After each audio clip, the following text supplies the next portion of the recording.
Vou mostrar para vocês como é que faz a leitura dos exames de laboratório para você prescrever os fitoterápicos e os suplementos ortomoleculares.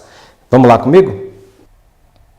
Então, pessoal, como eu falei para vocês, vamos dar uma olhadinha aqui nesses exames desse paciente e aí nós vamos discorrendo sobre o assunto. Então, esse paciente aqui, o JGS, 72 anos, sexo masculino, ele veio para mim com uma queixa de que quer melhorar a disposição e quer melhorar na questão da sexualidade. Nós pedimos vários exames, eu vou mostrar aqui só alguns para a gente ver como que a gente pode fazer a análise dos exames de laboratório. Então aqui, por exemplo, deixa eu pegar aqui uma caneta. Então aqui, por exemplo, no dia 11 de janeiro, ele apresentou uma insulina de 14,20 e uma hemoglobina glicosada de 127 na média, de 90 dias, e a hemoglobina glicosada em 6,10.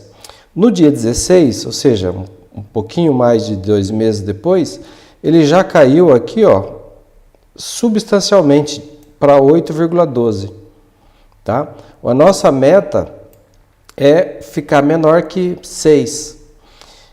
Então agora, no dia 16, ele já estava com a hemoglobina glicosada em 6 e a glicemia calculada em 90 dias em 124 miligramas por decilitro. Então, olha só, ele teve uma importante melhora, principalmente da insulina, de 14 para 8. A insulina, pessoal, é um marcador inflamatório. Quanto maior a insulina, maior é a chance de ter fatores inflamatórios. E a insulina está relacionada com a resistência insulínica. Nós podemos calcular por essa continha aqui, isso daqui chama índice Roma, que ele calcula, deixa eu escrever, índice Roma. Ele calcula a resistência da insulina. Então, como que a gente faz? Você pega a glicemia, multiplica pela insulina e divide por 405. E você vai ficar com um score que o ideal é ficar menor que 1,90. Tá? Depois a gente faz essa continha dele aqui para a gente ver. Prolactina dele estava alta, ainda continua, nós estamos tentando diminuir ela. O ideal é que ela fique menor que 10 e a prolactina aumentada, gente, ela está relacionada à infertilidade, disfunção erétil, alguns medicamentos, fenotiazidas, na hipotiroidismo também acontece e nas doenças hipotalâmicas. Você sabe que quando a dopamina diminui, a prolactina aumenta, então uma queda da dopamina pode ser aí por deficiência da ingestão de tirosina, pode diminuir os níveis de dopamina e ocasionar um aumento da prolactina. Aqui está meio apagado, mas é a vitamina B12, ó. A B12 ele estava com 441,90 e nós suplementamos, ele subiu para 791. Então eu quero que fique acima de 700. Ou seja, mais próximo do nível maior de vitamina B12, que vai aí mais ou menos de 300 a 900. Então, na suplementação metabólica, eu sempre desejo que o meu paciente esteja próximo do maior. A gente chama de terceiro ou quarto quartil. Tá? A homocisteína e o PCR ultrassensível são fatores de risco de doenças cardiovasculares. Então, olha só, eu não consegui ainda diminuir muito a homocisteína. Aliás, ele não diminuiu nada, né? Até piorou, 10,45 e agora 11,15. O ideal, eu quero que meu paciente fique menor do que 9. Mas uma boa notícia, o PCR ultrassensível estava 1,90 e caiu para 1,55. Nós desejamos que seja menor do que 1. Então, esses dois índices aqui, quanto menores, menor será a incidência de doença cardiovascular. E aqui, o LDL, ele teve um resultado de 1,44 e caiu para 90,40. O desejável aqui, no caso, é abaixo de 100. Lembrando, gente, que quando for pedir o LDL, é bom pedir a LDL oxidada, tá? Porque as espécies reativas de oxigênio, elas oxidam o LDL, aumentando aí a chance de desenvolver aterosclerose. Então, vamos dar uma olhadinha mais para frente. A explicação de todos esses detalhes eu vou dar agora por que nós fazemos análise de exame. Então, aqui, por exemplo, quando eu vejo lá o colesterol total, deixa eu voltar um slide, olha aqui, o colesterol total dele, pegando uma canetinha aqui.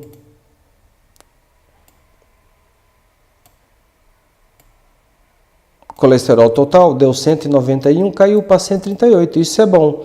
Mas o mais importante é a relação entre o colesterol, perdão gente, aqui que está o colesterol total, estava 241, agora deu 176. Claro, ele diminuiu, isso é importante, mas o mais importante é a relação entre o colesterol total e o HDL.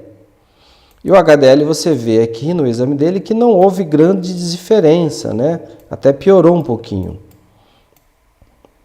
Então vamos ver como é que a gente faz essa leitura. Olha aqui, ó, o colesterol total, né? Dividido pelo HDL. Vamos aqui pegar, deixa eu minimizar aqui.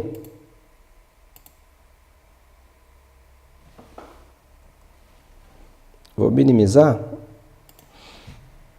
e vou pegar aqui uma calculadora para a gente calcular isso daí. Onde é que está essa calculadora? Aqui, ó. Então tá, ele teve lá 241. Eu vou dividir pelo HDL, que deu 59. Então deu 4. É maior do que 3,3. O desejável é que fique menor ou igual a 3,3. Então, o mais importante é a relação, que é a relação mais ou menos de 1 para 3. 1 de colesterol total para 3 partes de HDL. Aliás, ao contrário, 3 de colesterol total para uma parte de HDL.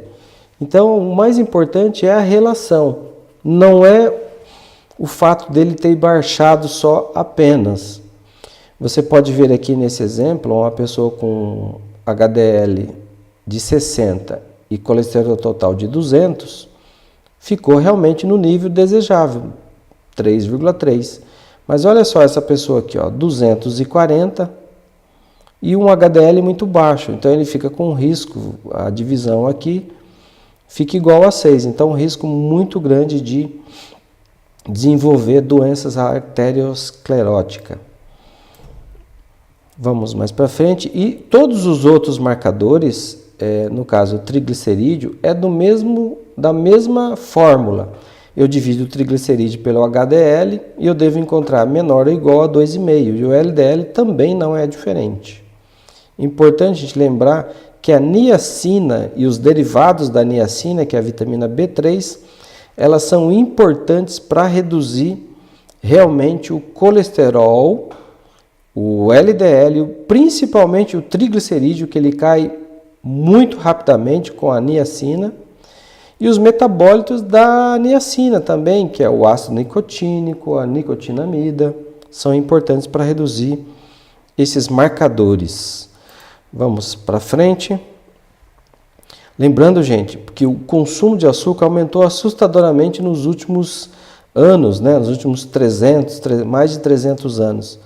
Em 1700 consumia-se 2 kg de açúcar por ano e agora se consome 80 kg.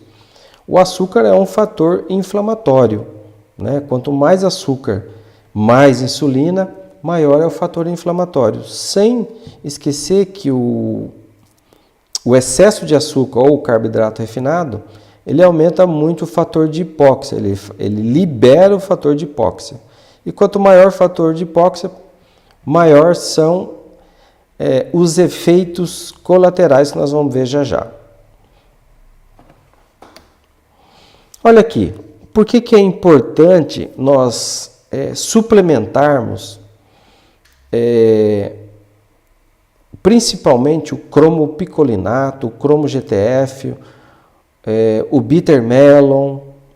Por quê? Esses suplementos eles vão aumentar a eficiência da insulina. Aumentando a eficiência da insulina, vai acontecer isso daqui, ó. Vou pegar uma caneta. Então aqui a insulina está chegando aqui no seu receptor tá? Quando isso acontece, ocorre uma translocação do GLUT4. O GLUT4 ele se transloca para a superfície da membrana e ele faz a fusão na superfície da membrana, facilitando a entrada de glicose. Mas para que o GLUT4 funcione adequadamente, é importante que a gente suplemente os derivados de cromo, né? Você vê aqui a cromodulina, ela faz parte realmente da estrutura molecular do receptor insulínico.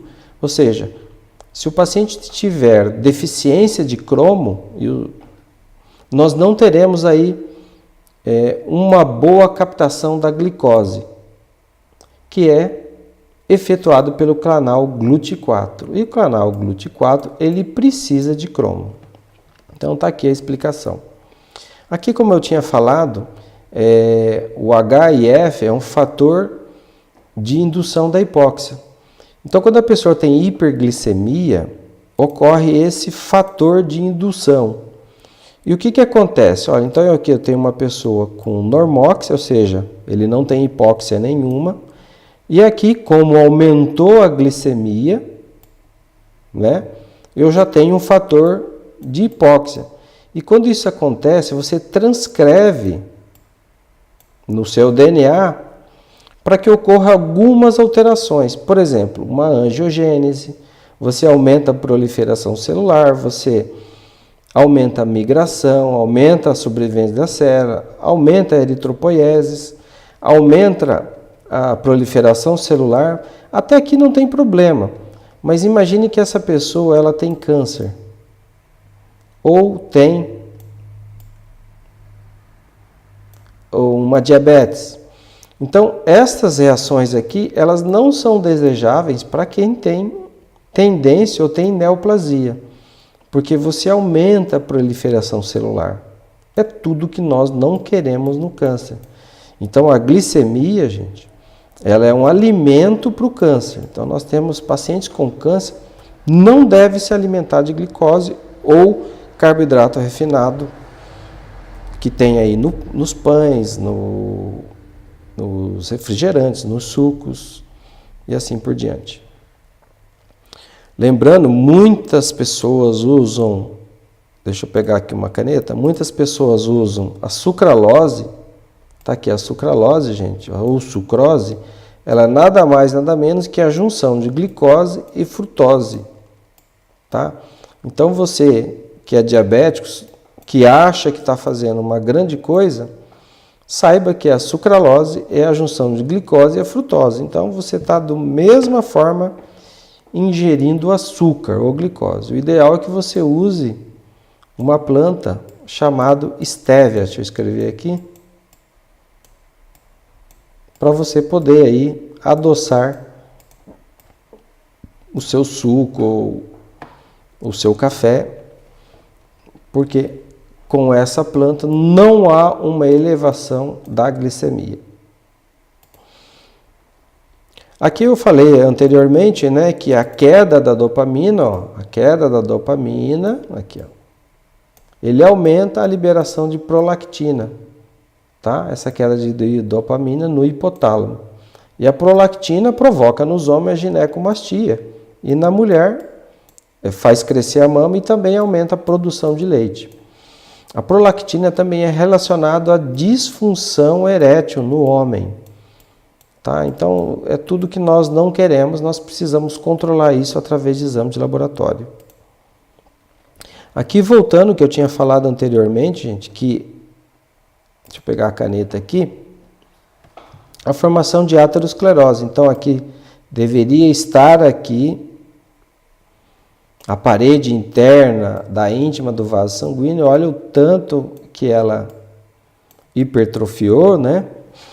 Isso é ocasionado por vários fatores. Um deles é o aumento da homocisteína. Então, o aumento da homocisteína provoca um processo inflamatório, tá? Juntamente aqui com a LDL, que pode sofrer uma oxidação, tá? Favorecendo o depósito de placas, né? Então, olha aqui, toda essa área aqui é ocupada por placas. e aí obstruindo a passagem. Vamos desenhar uma hemácia aqui. Obstruindo a passagem da hemácia por esse lume do vaso. Então, o que é importante? Mantermos a homocisteína baixa, tá? E evitar que a LDL seja oxidada. Isso a gente consegue com suplementos metabólicos. A homocisteína, por exemplo, nós conseguimos melhorando essa passagem da homocisteína para a metionina. Então, a gente precisa suplementar com doadores de metil. Quem que é doador de metil? Todas as cobalaminas, como por exemplo aqui, ó, o S-adenosylmetionina, o ácido fólico, a B12, a B6 e assim por diante. E a LDL, para ela não oxidar, nós podemos entrar aí com vitamina E, E de elefante, e também podemos suplementar fitoterápicos como resveratrol, a quercetina e assim por diante. Aqui está o que eu acabei de falar, né? O folato, quando você prescreve para o paciente, ele passa por uma série de transformações, vai formar o 5-metiltetrahidrofolato junto com a B12, eles vão participar da transformação da homocisteína em metionina. O acúmulo de homocisteína nos vasos sanguíneos é um fator inflamatório, tá? Então eu não quero deixar a minha homocisteína muito alta. Quanto que eu preciso de homocisteína? Que esteja menor do que 9. Tá? Maior do que 9 é uma bomba relógio, sujeito aí à formação de aterosclerose. Vamos ver o próximo. Bom, era só isso, pessoal. Agradeço por vocês terem assistido o vídeo. Um forte abraço e até o próximo vídeo.